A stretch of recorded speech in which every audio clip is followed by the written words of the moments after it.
Well, hey, welcome back. Another episode of Clear Direction for Retirement. I've got some great information for you today. Got a special guest on that is really going to be able to get us into the weeds of answering some really specific questions that our advisors get day in and day out from the people who call us and want to come on board. And then when we get clients involved, they want to get into the weeds of now, how's this going to work? And so today I've asked Glenn Block to join me.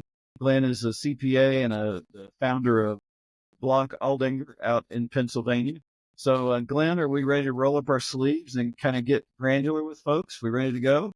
We're ready to go, Craig. Roll away. Awesome. Well, I appreciate you joining me again. And for those of you that maybe this is your first podcast, Glenn and I did another podcast that you can reference that talks a lot about some of the bigger picture things of why not every CPA sees this the same way and what's maybe limiting their ability to kind of help you see the big picture doing much more effective Roth conversions than just at the top of your tax bracket.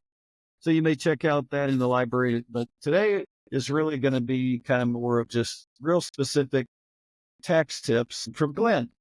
I know some of this stuff, but I know this stuff because I've had guys like Glenn teach me this stuff when we worked with our clients, right? So Glenn, a lot of people that we work with, some people have to pay the taxes out of their IRA. And as we've said in the other episode, that's okay. That works out fine. But specifically, we get people who really fall at doing conversions because they've got to sell stocks that have long-term capital gains in them. And so their thought is, well, gee, I don't want to sell that Apple stock I have because I've got such a gain. It's going to cost me so much to get it sold. We're already going to add this big distribution for the conversion. And now I've got to go sell all this to go pay for the $70,000 of income taxes.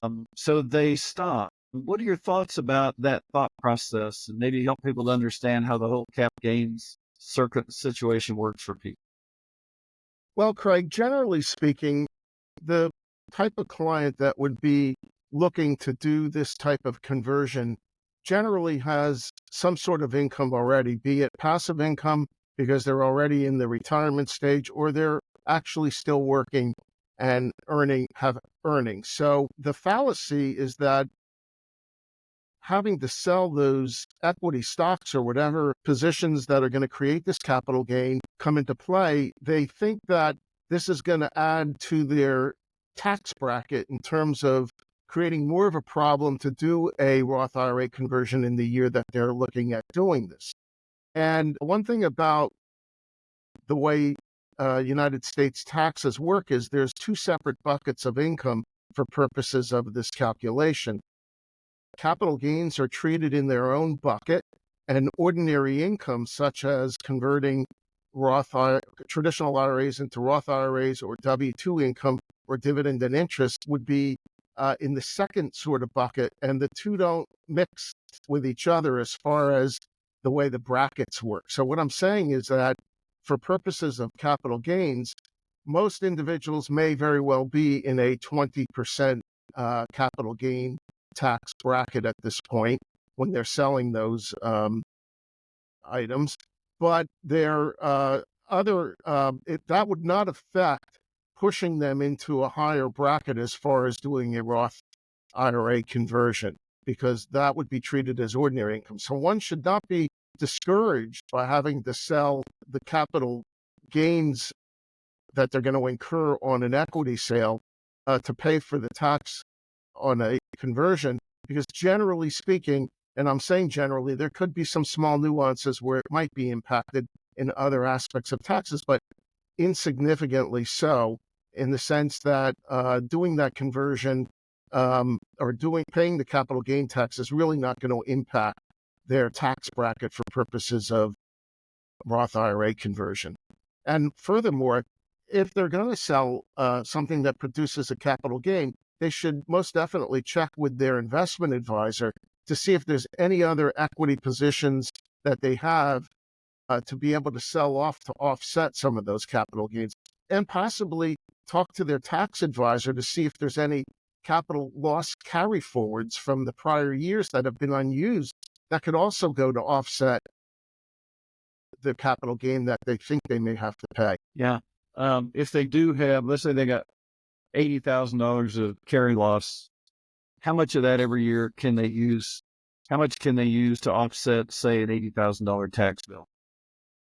Well, that depends, right? Because the $80,000 capital loss carry forward can only be utilized against capital gain income. So if they incur an $80,000, let's say they have a $100,000 capital gain, so they would be able to take the 80,000 in loss carry forwards and offset that against the $100,000 gain, and therefore only have a $20,000 capital gain tax to pay. And so, and by the way, additionally, another $3,000 could be offset against ordinary incomes. Well, as soon as you use up your capital losses against your capital gains, you're always allowed an extra $3,000 to offset. So you're going to get your $3,000 either way, but properly planned, you can utilize the loss carry forwards to offset any capital gain. So if you have losers in your portfolio, that would be the time to sell them. And if you're not sure about it, sell them at the end of the year before December 31st. And then if you still think they might be winners, so buy them back after 31 days so that you don't have a wash sale situation. So you don't necessarily have to be forced to sell off loser stocks if you think they're going to come back. You can rebuy them back after 31 days. Yeah. Yeah. And I'm glad that you brought up the 3,000 limitation, because that's the part that people, I think, get confused about, not understanding they can use that carry forward in other places. But we have people who actually tell us, I don't want to pay capital gains. I'd rather just use the money out of my IRA to pay taxes, which just, we're so conditioned to not pay tax. And at the most you can pay in a capital gains tax is 20%. So I tell people frequently, would you rather pay a 20% tax and recognize the capital gain, or would you rather take it out of the IRA, have ordinary income, and now maybe it's at 35%? And people just don't tend to think in the big picture, but it makes a lot of sense. The other reason it makes sense is by the time you get down to the end of the conversion, you've got all your money over in the Roth, or most of it in the Roth, and you got a small amount sitting out there in the brokerage account. Beforehand, you had this large amount of brokerage account that's going to continue to create gain. It's going to continue to create dividends, capital gains. By using those resources down in favor of loading up the Roth, you really doubled your benefit by doing the Roth conversion. Does that make sense to you, Glenn? It does. And in full transparency, we may have to do another podcast on this. We may have to wait until after the election to determine where this is going to go, because there is talk of a higher capital gains tax, and we would have to reassess that at that time if necessary. Yeah, good point. Good point. So the other, I guess, is just a comment that I'll make just so people understand. Glenn and I have a business relationship, developing a friendship. He does not earn anything off of our clients. I don't earn anything referring people to him. We simply are two guys that own businesses that really genuinely want to get the best people working on the problems that our clients have. And so Glenn is part of kind of a very small network of other professionals that we work with, that when we have clients that need some tax help, then we shuttle them over to him, and they do their own deal. They have their own relationship. And if this works, when it works like it's supposed to work, our client not only gets a CFP to help them with the overall strategy, but they get a CPA to help them with the implementation. And then, of course, our offer to our clients is we do free annual reviews, where now we bring all the heads back in, make sure that everybody's doing the best that we can. So, To that point, right, Glenn, one of the big... I'm sorry, go ahead. No, go ahead. That's perfect. To that go ahead. point, yes, I want to echo what Craig said, that we have a completely independent relationship. Our firm has always maintained an independent with any of the firms we deal with. Our clients love that because they know they're getting a true unbiased opinion from our firm when they ask for advice. And we choose to keep it that way. I've been practicing 43 years. And the reason I'm teaming up with Craig is because we share that similar thought. And it's such an important thought in terms of gaining the confidence of our clients so that our clients know that there's no ulterior motive for either of us to do this. We're just doing it to earn compensation the way we normally earn compensation, but not between us. And so Yeah. I think that as far as clients thinking about converting Roths, in the first year especially, there are things that can be done from a tax planning strategy as far as having to figure out a plan to pay those taxes. And I want to add that, and we can get into this a little bit, that the first year is definitely going to, in most cases, it's going to be different than that of the following years. And so I think there's another reason why you want to actually consult with a CPA that understands the timing of when taxes has to be paid and reaching the strategic best time to pay those taxes. Oh, yeah, absolutely. And as you've shared in the other podcasts that we've done, there are some tips and some tricks of delaying that and still not having to endure penalties and all those kinds of things. I want to shift our thought process to just a little bit granular to a particular group of people that we work with. And those are folks that every year have a charitable intent and that they're in the habit of giving money to some sort of a 501c3 organization, whether it's an educational institution or church or anybody that qualifies as a 501c3. Many people are aware that once you reach the age where you have required minimum distributions, you can use something called a qualified charitable donation, which is a mechanism from which you can have money sent directly from your IRA to the 501c3, and you got very special tax treatment that happens because you made the distribution. But one of the things, Glenn, that we do with people, if we see that their tax returns or we see that their mindset is that they're in the habit of giving not massive amounts, but tens of thousands of dollars a year that go out to a charity, then we talk to them about something called a donor advised fund. And in that donor advised fund, you're able to make a large 1-year contribution to a special account at your current custodian. And let's say you're in the habit of giving $20,000 a year away to your favorite charities. Well, you can actually kind of marry a large charitable contribution with a large Roth conversion. Primarily, we do it in year one. And now you end up getting a very large tax deduction for that donation that you made. And all you've really done is you've accelerated many years of charitable donations into 1 year, and that you get a checkbook and you can continue to dole that out to whomever you want, whenever you want, but you accelerate that tax deduction in year one of your conversion. So Glenn, what kind of specificity or warning or encouragement can you give to that whole transaction? Yeah. So again, it has to be generally with somebody who's over age 70 and a half to be able to set up a QCD to begin with. That's what makes the most sense. And it allows you to do a $105,000 annual contribution for each person. So if you're married filing joint, you can actually do a $210,000, set up a $210,000 QCD. You can also set up on a one-time basis up to $53,000 into a charitable remainder trust. And so that's another thing. And all this was done under the Secure Act 2.0 legislation. And the dollar amounts have gone up. Like last year, it was $100,000 for the QCD. For year 2024, it's now going up to $105,000. So it makes a lot of sense. As far as a donor advisory fund, the nice thing about that is that it enables you to receive the immediate deduction for contributions.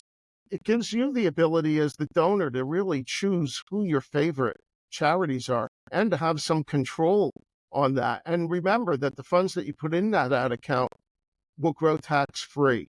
So you're growing your own fund, if you will, that you have sort of control over within the parameters of the trust that it's in, of course, to be able to really gain the benefit, if you will, in the cloud of being able to give to the charitable organizations of your choice. Yeah, there are a lot of reasons to bring a CPA into this. I mean, our CFPs are able to give tax planning information. They give you strategy ideas, but the actual tax advice, we have to like to make sure that we get in the hands of somebody like Glenn who understands what goes on each of the lines and they understand how all the rest of the tax law kind of comes into it. When it comes to your charitable contributions, and if you have an interest in really front loading your donations in order to get a tax benefit this year rather than future years to offset that big Roth conversion, you need to be aware of limitations of annually and some of the things that Glenn has mentioned, other things that we haven't talked about yet. So if the whole charitable thing is important to you and interesting to you, then I strongly suggest that you get with Glenn and his folks before you actually run off and do something with that. Glenn has a firm in Pennsylvania, but Glenn, as you told us before, you can serve anybody anywhere in the U.S. Is that correct? Yes, we've been in practice for 43 years. I've been certified for that long, and our firm, I've actually been a member of the firm for just about that much time. So I bought out the predecessors, and we're pretty much in the same firm. My partner, Karen, and myself manage a nice group of clients, and they're spread all out throughout the United States. Our tax software that we have, which is what the big three accounting software firms use, we really have sophisticated software. And because of that, we're able to handle any state in the United States, and we have many states throughout, other than Pennsylvania, that we do. Nice. Well, if you're out there listening or watching into this and you're just kind of getting involved with the Roth conversion conversation and the thought of paying big numbers in taxes scares the boots off of you, then hopefully we're able to help you with the strategy and we can refer you over to Glenn. If you already got your game plan and you just need some good tax help, we'll put Glenn's contact information, how to reach him, show notes, podcast, and you can reach out directly with him. As we've already said, we're separate entities, separate businesses. Our only objective is to help you get the best advice that you possibly can. Glenn, I think you and I could probably do a dozen of these podcasts on a variety of different subjects. I so appreciate the knowledge that you have, obviously the experiences you've gained in 43 years of doing this. And I am happy that we have somebody of your caliber that we can refer clients to and feel real good that you're gonna encourage them to do the best thing for them instead of just shut them down because of just false paradigms that so many CPAs have. And Craig, So thank it's you again for being a part of the podcast. it's also a great pleasure to work with you and your firm with Q3 Advisors. We enjoy the relationship because I know that you have the background and knowledge necessary, and that's why it's a pleasure to work with you, because I know you're a credible firm without any conflicts. You're not selling any products. That's huge to me. I would not be involved with you if you were selling product. And so your independence is critical to my team. And I'm confident that because of the knowledge that you possess in Roth IRA conversions and the software that your firm has developed, that my firm can rely on that data to give your clients and our clients the best tax information that we can give them in helping them with a strategic plan for Roth IRA conversions. And I want to thank you for having me as your guest. Yeah, well said, and I appreciate it. And we'll figure out when we can get our schedules together and do some more of this. I'm sure people really are able to. They really enjoy getting the details, especially from somebody other than just Craig all the time, but especially you because you're the CPA. Craig's not. So if you're brand new to the show, this is your first time, welcome. I encourage you to subscribe to the podcast so when we have something that we just feel like is interesting or valuable to you from an informational standpoint, you'll be among the first to know. Share it with your friends. Check out our YouTube channel as well. We spent a lot of time developing the YouTube channel and a lot of people helping us on that so that we can just continue to pump out a lot of knowledge, a lot of education, so that whether you use us or Glenn, you get more info and better informed so that you can have the best outcome for you and your family. I want to tell you what a big deal this is.